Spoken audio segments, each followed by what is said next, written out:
মুহূর্তে যে ব্রেকিং নিউজের দিকে নজর রাখতে হচ্ছে, শপথ নিতে রাজভবনে যেতে চান না সায়ন্তিকা। রাজ্যপালকে চিঠি লিখে জানালেন বরাহনগরের বিধায়ক। দুই বিধায়কের শপথ নিয়ে জটিলতা। কেন সায়ন্তিকা যেতে চাইছেন না রাজভবনে, আমরা কথা বলবো আমাদের প্রতিনিধি বিট্টুর সঙ্গে। বিট্টু, দুই বিধায়কের শপথ নিয়ে একটা সংঘাতের পরিস্থিতি তৈরি হয়েছিল রাজভবনের তরফ থেকে এবং রাজ্য রাজভবনের মধ্যে। তো সায়ন্তিকা কেন যেতে চাইছেন না রাজভবনে?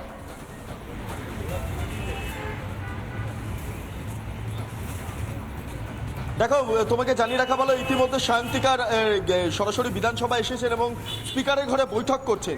সবচেয়ে গুরুত্বপূর্ণ বিষয়, সেই বৈঠকে বিধানসভার সচিব পর্যন্ত রয়েছে এবং কেন তিনি রাজভবনে যেতে চাইছেন না তার জন্য বিভিন্ন কারণ ইতিমধ্যে আলোচনার বিষয়বস্তু হয়ে উঠছে। যার মধ্যে ইতিমধ্যে একদিন মনে থাকবে তোমার মমতা বন্দ্যোপাধ্যায় বলেছিলেন তিনি একা রাজভবনে যেতে চান না, এবং বলে রাখা বাহুল্য যে সেই বিষয়টাকে মাথায় রেখে কি সায়ন্তিকা এমন সিদ্ধান্ত নিতে চলেছে।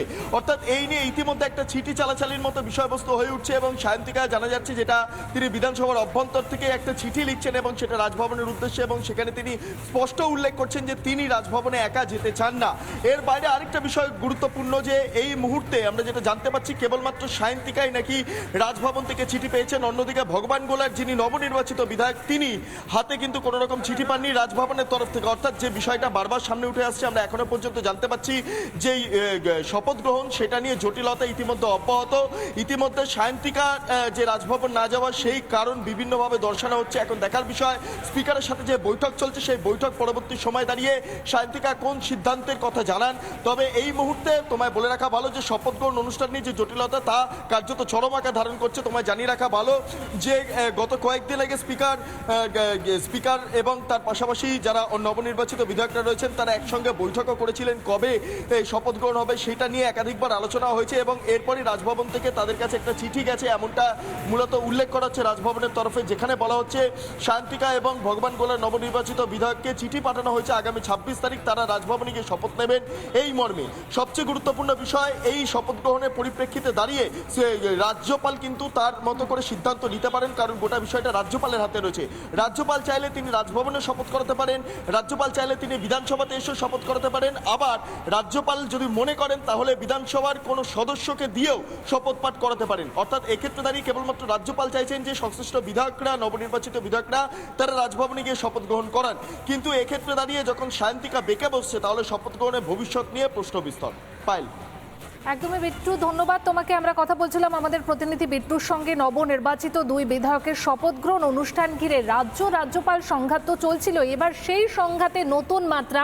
শপথ নিতে রাজভবনে যেতে চাইছেন না সায়ন্তিকা।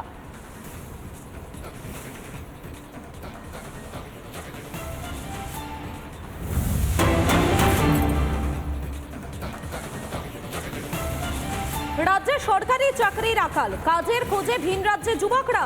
দোলাচলের মধ্যে ঝাঁপ বন্ধ কারখানার, বন্ধ হয়ে গেল আরও এক কারখানা। এবারে ঝাঁপ পড়ল বিস্কুট কারখানায়। মে মাস থেকেই বন্ধ ছিল উৎপাদন, কর্মহীন হয়ে পড়লেন বহু শ্রমিক। স্থায়ী কর্মীদের জন্য স্বেচ্ছাবসরের সুযোগ দিয়েছে কর্তৃপক্ষ। এই কারখানাকে ঘিরে গড়ে উঠেছিল অনেক দোকান। এক মাস হতে চলল কর্মীরা আসছেন না, খুবই কম কর্মীরা আসছেন এবং তাদের ব্যবসাতেও মন্দা, অন্তত এমনটাই বলছেন স্থানীয় যারা ব্যবসায়ীরা রয়েছেন। তারা ঠিক কি বলছেন তারা একবার শোনাবো আপনাদের। কি শুনেছেন? বন্ধ হয়ে গেছে। আগে যত লোকজন এখানে কাজ করতে আসতো এখন তত লোকজন দেখতে পান না না, এখন তো বন্ধ হয়ে গেছে। এটা আমরা শুনছি বন্ধের মুখে, এটা বন্ধের মুখে দিয়ে আজকে 17, 18, 19 তারিখ দিয়ে শুনছি আমরা বন্ধের মুখে। দেখছি বন্ধ হয়ে গেছে, কোনো লোকজন আসছে না, কাজ করছে না কেউ, এইটাই দেখছি। আর চলছিল ভালোই, হঠাৎ বন্ধ হয়ে গেল। মানে আমাদের ব্যবসাও খারাপ, লোকজন নেই। আর এতদিন ধরে লোকজন ছিল, কাজকর্ম করতো, এত পুরনো কোম্পানি বন্ধ হয়ে গেল, আমরা বুঝতে পারিনি হঠাৎ করে বন্ধ হয়ে যাবে কোম্পানিটা। আমাদের এই কোম্পানি বেসিসে আমাদের দোকানপাট চলে। আশপাশে কোম্পানি মোটামুটি খোলা আছে, মোটামুটি কিছু কোম্পানি ভালো খোলা আছে, কিন্তু এটা একটা এত বড় কোম্পানি বন্ধ হয়ে গেল, এটাই একটা ব্যাপার যে এত বড় পুরনো কোম্পানি আমরা ছোটো থেকে দেখে এসেছি কোম্পানিটাকে, ছোটোবেলা থেকে এখানে কোম্পানি দেশে কোম্পানিটা বন্ধ হয়ে গেল, এটাই একটা কষ্টের ব্যাপার।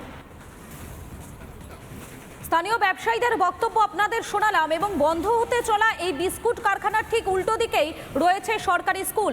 রাজ্যের উঠতি প্রজন্ম স্কুল থেকে বেরিয়ে নিজে চোখে দেখছে তাদের সম্ভাব্য একটা কর্মক্ষেত্র বন্ধ হয়ে যাচ্ছে। চরম দুর্ভাগ্যজনক জানাচ্ছেন স্কুলের অভিভাবকরা। শহর কলকাতার তারাতলা রোড, সেই তারাতলা রোডের পাশে একটি সুবিখ্যাত কোম্পানি প্রায় বন্ধ হয়ে যেতে চলেছে। দীর্ঘদিনের কোম্পানি, বাঙালির নস্টালজিয়ার সঙ্গে জড়িত সেই কোম্পানি বন্ধ হয়ে যেতে চলেছে। অন্তত প্রোডাকশন ইউনিট বন্ধ করে দিয়েছে এমনটাই জানা যাচ্ছে। সম্পূর্ণ একটি অন্য চিত্র উঠে এলো, কারণ রাস্তার একদিকে এই কোম্পানি বন্ধ হতে চলা এই কোম্পানি এবং রাস্তার অন্যদিকে আরেকটি সরকারি স্কুল। সেই সরকারি স্কুলে প্রতিদিনের মতো নিয়মমাফিক ছাত্রছাত্রীরা আসছে, কিন্তু চিত্রটা এটাই যে স্কুল থেকে ছাত্রছাত্রীরা একেবারে এইচএস পরীক্ষা বা এইচএস উত্তীর্ণ ছাত্রছাত্রীরা এই স্কুল থেকেই যখন বেরোচ্ছে, তারা নিজেদের চোখের সামনে দেখছে তাদের আগামী দিনের হতে পারতো একটা কর্মসংস্থান, কিন্তু সেই জায়গাটা বন্ধ হয়ে যাচ্ছে। রাজ্যের শিল্প মানচিত্রে এমনিতেই বলতে গেলে মন্দা।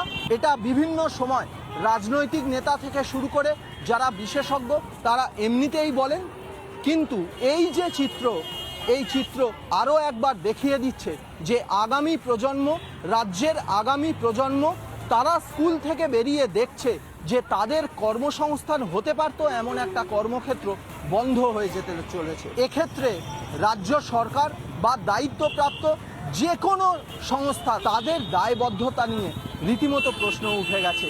আমার বাঁদিকে সেই স্কুল এবং ডান দিকে সেই কোম্পানি, রাস্তার একেবারে ওই দিকেই সেই কোম্পানি, যে কোম্পানিটি বলতে গেলে বন্ধের মুখে। এই স্কুলে যারা পড়াশোনা করছে ছাত্রছাত্রীরা, তারা তাদের অনেকেই হয়তো এই কোম্পানিতে পড়াশোনা করে চাকরি করতে পারতো, কিন্তু সেই জায়গাটাও ধীরে ধীরে বন্ধ হয়ে আসছে।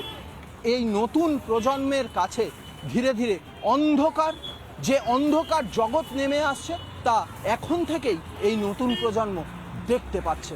ভিডিও জার্নালিস্ট দীপঙ্কর কাঞ্জিলালের সঙ্গে সৈকত, রিপাবলিক বাংলা, কলকাতা। আমাদের এখানে শিল্প না হয়, আমি একটা আনএমপ্লয়েড, আমিও এদিক ওদিক ঘুরে কাজ করছি, আমি এমকম গ্র্যাজুয়েট, ঠিক আছে, কিন্তু চাকরি পাই না। কেন?